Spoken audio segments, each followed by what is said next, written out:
Assalamualaikum warahmatullahi wabarakatuh. Ketemu lagi bersama saya Muhyiddin di mata kuliah pengantar Sistem Informasi Akuntansi dengan materi hari ini adalah tentang siklus penggajian dan manajemen sumber daya manusia. Kita awali dahulu pertemuan ini dengan basmalah bersama. Bismillahirrahmanirrahim. Yang pertama kita pahami, bahasan kita kali ini lumayan panjang. Kita akan bahas tentang definisi penggajian dan aktivitas, fungsi sistem informasi akuntansi pada siklus penggajian, unsur pengendalian internal, dokumen dalam sistem penggajian, fungsi antar bagian yang terkait dalam sistem penggajian, job description siklus penggajian, prosedur-prosedur sistem penggajian,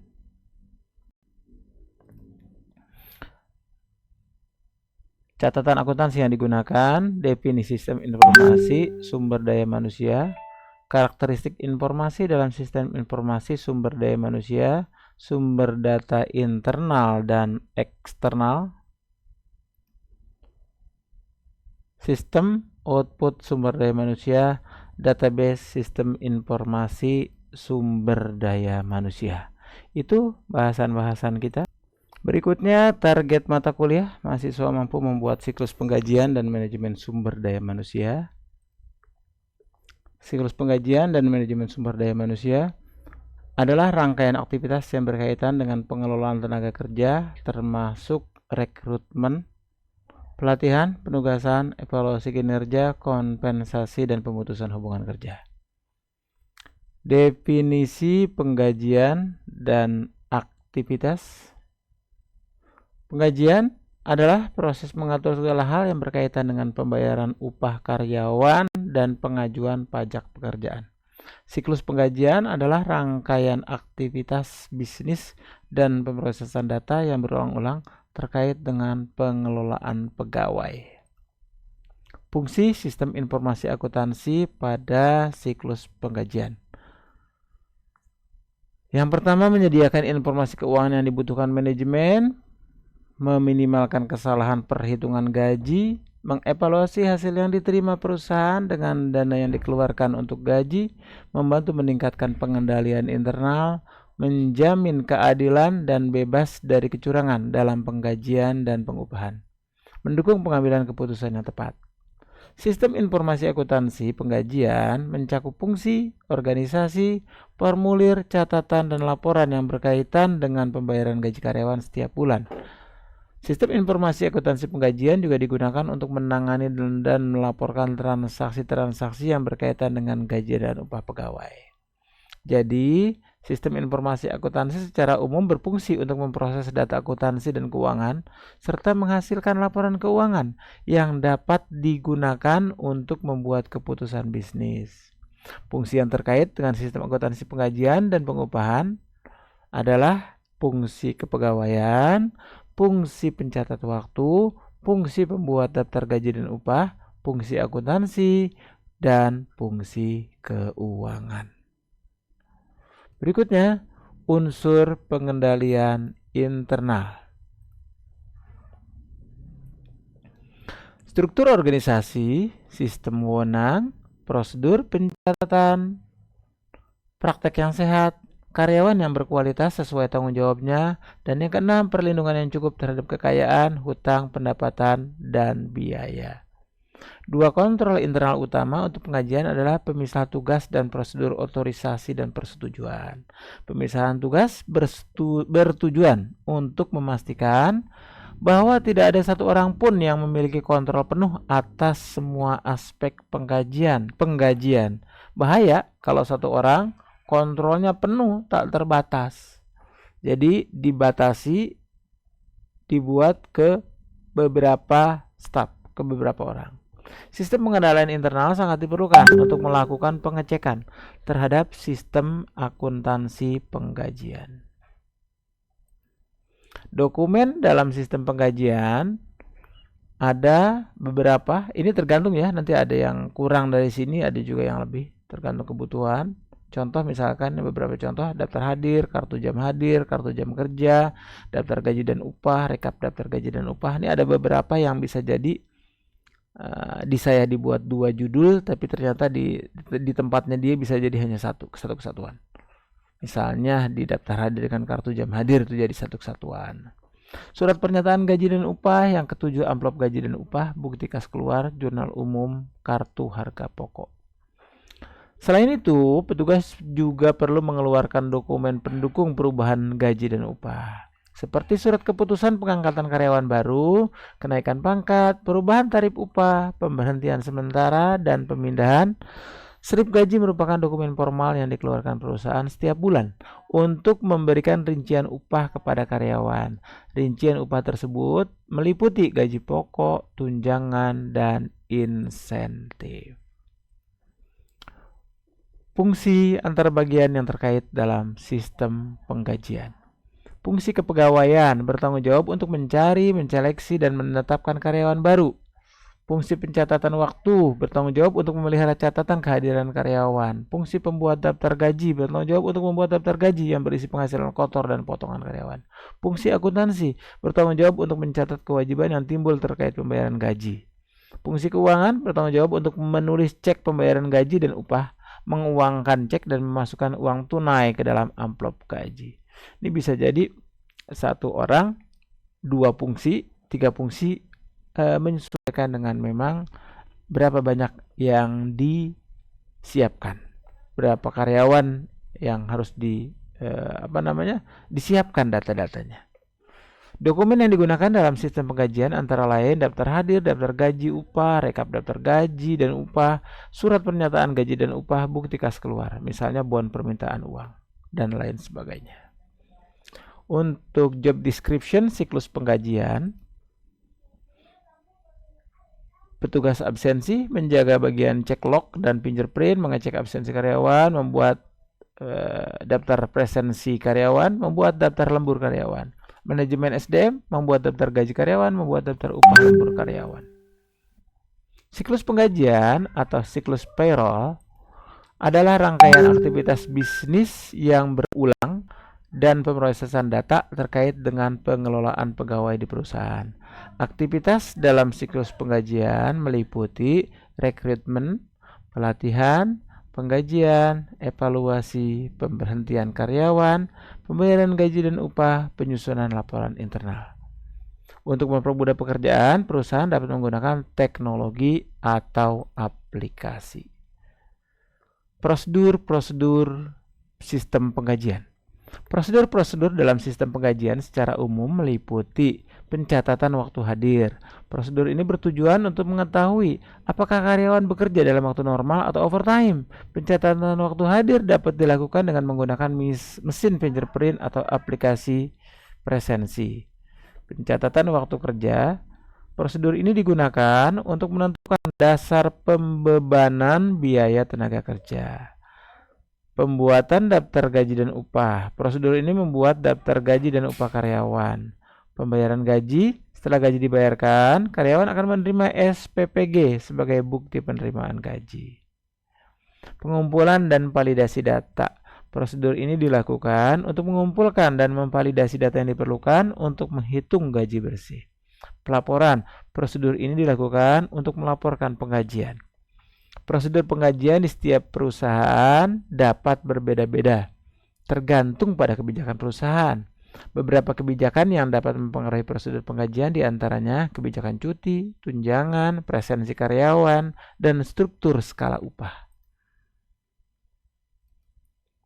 Catatan akuntansi yang digunakan: 1 jurnal umum, 2 kartu harga pokok produk, 3 kartu biaya, 4 kartu penghasilan karyawan. Definisi sistem informasi sumber daya manusia. Sistem informasi sumber daya manusia atau SIDM adalah program aplikasi komputer yang digunakan untuk mengelola dan mengatur sumber daya manusia di perusahaan. SIDM disebut juga dikenal dengan sebutan Human Resources Information System atau HARIS. Haris membantu perusahaan dalam mengotomatiskan mengelola proses SDM inti seperti penggajian, pelacakan waktu, dan administrasi tunjangan. Mengelola data karyawan seperti nama, alamat, riwayat pekerjaan, kualifikasi, dan informasi kontak. Membantu pengambilan keputusan dengan menyediakan informasi yang tepat. Meningkatkan efisiensi, efektivitas, dan keterbukaan dalam pengelolaan tenaga kerja. Haris dapat diimplementasikan dalam berbagai bentuk seperti aplikasi berbasis website atau aplikasi berbasis seluler atau aplikasi berbasis desktop. Beberapa fitur yang dapat disediakan oleh SIDM atau Haris diantaranya manajemen kehadiran karyawan, pengelolaan dan pengajuan cuti, employee self-service atau ESS, dan task management. Karakteristik informasi dalam sistem informasi sumber daya manusia. Karakteristik informasi yang disajikan dalam SIDM ada 4. Timely, accurate, concise, relevant, complete. Tepat waktu, akurat, ringkas, complete. Dan dari 4 karakteristik informasi ini, setidaknya SIDM yang berkualitas itu memenuhi 3 faktor. Relevansi, yaitu informasi benar-benar berguna untuk suatu tindakan. Tepat waktu, informasi datang pada saat dibutuhkan sehingga bermanfaat untuk pengambilan keputusan. Akurasi, informasi bebas dari kesalahan. Ya bagusnya 4-4-nya, tapi setidaknya 3 ini. SIDM merupakan serangkaian proses yang mencakup pengumpulan bahan, peringkasan, dan penganalisaan data. Manfaat SIDM adalah mempercepat dan mempermudah fungsi Departemen SDM dalam melakukan kegiatannya. Sumber data internal dan eksternal. Sumber data internal dan eksternal dalam sistem informasi daya manusia adalah data perekrutan yang dikumpulkan dari ATS. Biasanya data ini mencakup jumlah kandidat yang melamar, CV kandidat, karakteristik kandidat, data jalur perekrutan, data sumber perekrutan, data seleksi. Ini bisa didapat dari internal atau bisa didapat dari eksternal, tergantung. SIDM adalah sistem yang mengumpulkan, memelihara, dan mengubah data SDM menjadi informasi. Informasi ini kemudian dilaporkan kepada pemakai. SISDM merupakan bentuk interaksi antara manajemen SDM dan teknologi informasi. Informasi yang disediakan oleh SIDM dapat mencakup kebutuhan akan pegawai, perekrutan pegawai, data pegawai, pengelolaan pegawai, pemberhentian pegawai. Informasi yang disajikan dalam SIDM harus memenuhi karakteristik berikut: timely, accurate, concise, relevant, complete. Coba kita lihat untuk bagian data internal dan eksternalnya. Pertama kita bahas tentang internal, tapi kita bahas pada bagian HRD. Ini dari internal. Ini kebanyakan perusahaan dari awalnya dulu seperti ini. Konsultan HRD internal adalah seorang profesional di dalam organisasi yang bertanggung jawab untuk memberikan konsultasi dan bimbingan terkait kebijakan dan praktek SDM kepada manajemen dan karyawan. Sebagai konsultan internal, mereka bekerja dalam struktur organisasi dan berfokus pada pengembangan SDM serta menciptakan strategi yang mendukung tujuan organisasi. Keuntungan konsultan HRD internal ada 3. 1. Pemahaman mendalam tentang bisnis. 2. Terlibat jangka panjang. 3. Biaya lebih efisien. Konsultan HRD internal berperan penting dalam mengoptimalkan kinerja dan potensi sumber daya manusia di dalam organisasi. Mereka bekerja sama dengan manajemen dan karyawan untuk menciptakan lingkungan kerja yang produktif dan mendukung pertumbuhan dan keberhasilan organisasi secara keseluruhan. Keuntungan konsultan internal HRD internal: pemahaman mendalam tentang bisnis. Maksudnya adalah konsultan HRD internal itu memiliki pemahaman mendalam tentang budaya, struktur, dan proses kerja dalam organisasi. Pengetahuan ini membantu mereka merancang solusi yang lebih sesuai dengan kebutuhan dan tantangan yang spesifik dalam organisasi. Yang kedua, keterlibatan jangka panjang. Maksudnya karena dia memang internal, maka secara terus-menerus dengan organisasi dapat memberikan potensi solusi jangka panjang. Mereka dapat merancang program dan inisiatif yang berkelanjutan untuk pengembangan SDM dan manajemen talenta. biayanya lebih efisien. Dibandingkan dengan konsultan eksternal, biasanya HRD internal ini segi biayanya lebih murah. Mereka tidak memerlukan biaya transportasi atau akomodasi. Dan gaji mereka termasuk dalam anggaran SDM organisasi. Lanjut dengan konsultan HRD eksternal. Konsultan HRD eksternal adalah seorang profesional independen atau perusahaan konsultan yang menyediakan layanan konsultasi SDM kepada organisasi dari luar. Mereka bukan merupakan bagian dari struktur organisasi klien, tetapi bekerja sebagai mitra eksternal untuk memberikan solusi dan bimbingan terkait manajemen SDM. Keuntungannya, pandangannya objektif, punya keahlian khusus, fleksibilitas.